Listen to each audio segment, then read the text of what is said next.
Dados divulgados hoje pelo IBGE mostram que esses dados que bateu um recorde, um novo recorde, né, de desemprego no primeiro trimestre deste ano.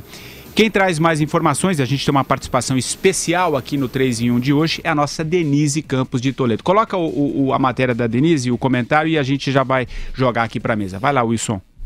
Olá, pessoal. Em dia de greve geral, tivemos a divulgação pelo IBGE de um novo recorde do desemprego no país. A PNAD chegou a 13,7% no trimestre encerrado em março. Isso significa 14,2 milhões de desempregados no país, fora os outros milhões que sequer entram na estatística por não estarem procurando uma colocação diante das dificuldades do mercado de trabalho, das dificuldades da própria economia brasileira. E essa expansão no começo do ano superou a sazonalidade, porque geralmente o primeiro trimestre é pior mesmo, até pela dispensa daqueles contratados temporários de final de ano, é um período de indústria mais fraca, só que agora nós tivemos o aumento de 1.800.000 desempregados em apenas um trimestre. E a tendência ainda é de piora, porque a economia continua patinando no processo de recuperação, com uma oscilação muito forte dos vários indicadores, e mais do que isso, alguns setores que até estão apresentando alguns dados melhores, como é o caso da indústria, tem uma ociosidade muito grande, tem condição de aumentar a atividade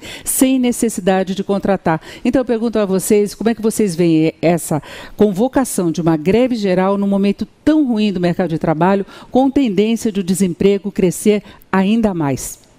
Eu começo esse tema com você, Marcelo Madureira.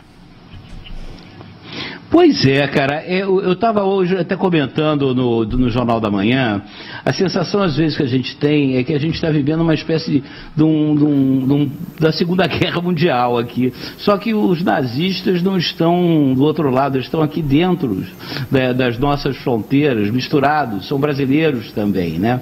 Você vê que as pessoas hoje, a demanda é por trabalho. Para que você possa incorporar novas pessoas, o tanto de desempregados que tem aí, é preciso que a economia ande minimamente. Só nas últimas 2 semanas já tivemos feriados prolongados. Quer dizer, mais uma greve. Hoje a expectativa do trabalhador, se não é arrumar um trabalho, é continuar trabalhando. Como a Vera disse, aquela pesquisa lá do Instituto do PT, o Instituto Abramo. Perseu Abramo. Ele deixa isso, Perseu Abramo, ele deixa muito claro qual é a visão que o trabalhador brasileiro tem hoje. As relações capital-trabalho mudaram completamente, não precisa ser nem lá nos tempos do Karl Marx, não. Nos últimos 30 anos elas mudaram radicalmente. A expectativa, esses caras aí, eles não conseguem interpretar as reais aspirações da classe trabalhadora, porque eles não são trabalhadores. E eu digo até isso, eu percebi hoje na rua, que aqueles que aderiram à greve, na sua grande parte, são pessoas que são ligadas ao funcionalismo público. Por quê? Porque no funcionalismo público, infelizmente, você não tem o patrão lá. O patrão, o Estado, né, acaba que dilui essa história toda. Então o camarada ia ou não ia, trabalhar ou não trabalhar, não faz diferença nenhuma. Então ele pode ir para a porta da LERJ, pode ir para a porta fazer piquete no metrô, na companhia de ônibus, porque no final do mês ele vai receber do mesmo jeito e ninguém vai mandar ele embora. A realidade é essa. É porque o trabalhador de verdade, né, como a Thelma lá, que trabalha na casa da Vera, né, o Azeli, que trabalha lá em casa, eles precisam trabalhar, né? É isso. Vai você, André Azar. Agradecer a Denise pela participação, sempre brilhante.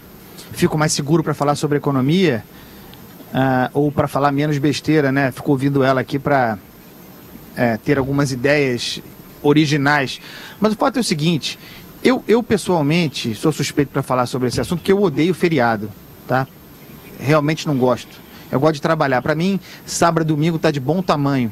Acho que o negócio é trabalhar, fazer a economia girar.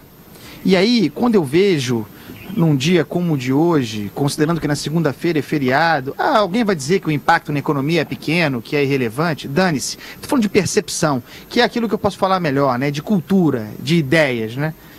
Eu vejo as pessoas aderindo à greve ou usando a greve, porque também tem isso, muito oportunista, que inventa, inclusive, dificuldades de transporte para chegar no trabalho. Porque tem a Telma, mas também tem os vagabundos que se valem disso.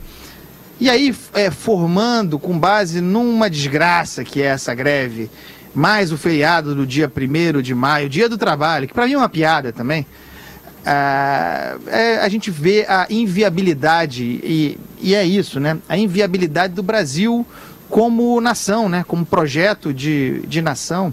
As pessoas querem ganhar dinheiro no final do mês, querem aumento, querem ter crédito, mas não entendem que precisam colaborar para essa máquina. Aí a gente volta na questão que para mim é conceitualmente a mais importante do Brasil. Esse país em que as pessoas só têm direito. Não conheço nenhum povo que tenha uma noção tão poderosa dos seus próprios direitos, né? E se jacta dos próprios direitos, mas ao mesmo tempo ignora a noção fundamental de dever. O brasileiro de modo geral, um camarada que tem muitos direitos e nenhum dever. Agora você, Vera. Você vê que esse sindicalismo está totalmente anacrônico e deveria ser aposentado e trocado por alguma outra forma de organização dos trabalhadores? Quando você tem esse contraponto de uma greve fracassada e uma greve truculenta e um recorde de desemprego para o qual os sindicatos não têm uma palavra. No dia de hoje, você não viu, aliás, ninguém sabe quem é o presidente da CUT, quem é o presidente da UGT, quem é o presidente da Força Sindical, são pessoas que não têm nenhum lastro na sociedade. Bem ou mal, nos anos 80, Jair Meneghelli, o próprio Lula, o próprio Vicentinho, eram pessoas ouvidas, eram pessoas que representavam uma parcela da população, conseguiam conquistas para uma parcela da população. Eu lembro quando conquistaram coisas como banco de horas, coisas que são importantes na vida de vários trabalhadores, que foram conquistas e que foram legados. Hoje em dia, essa gente não tem um legado, não tem uma conquista, não tem nada a apresentar.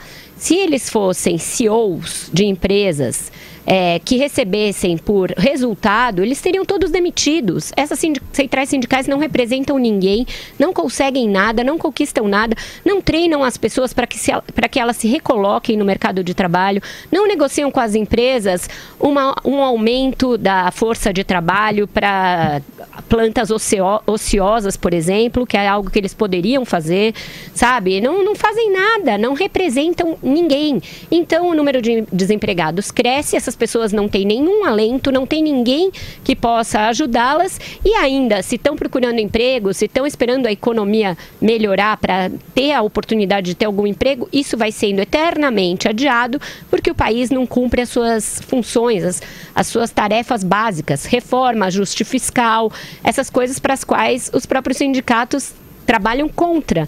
Então é um país que anda para trás em todas as áreas, é triste isso. Legal, gente, vamos... Vera. Oi, Andreasa, vai lá então, rapidinho pra gente fazer a nossa primeira parada, claro. Tá bom, desculpa, eu tô bagunçando muito hoje, mas eu não posso deixar de comentar. O meu irmão, João Paulo Andreasa, está aqui no chat, agindo como um black bloc do bem, entendeu? Fazendo sensacional, queria mandar um beijo pra ele aqui pela audiência que ele faz, sempre pela participação aqui no nosso chat. João, irmão, um beijo, te amo. O João Paulo que esteve com a gente aqui na segunda-feira, né? Teve, visitou a rádio. Legal. O Palácio acaba de informar que o presidente Michel Temer não vai falar, tá? Então não teremos a voz do presidente neste dia. Informação quentíssima em primeira mão. Ninguém vai reclamar. Magalhães. Oi? Então, como disse a Vera, o presidente Michel Temer não vai fazer o pronunciamento. Havia essa expectativa aqui ao longo da tarde, informação que ela acaba de confirmar.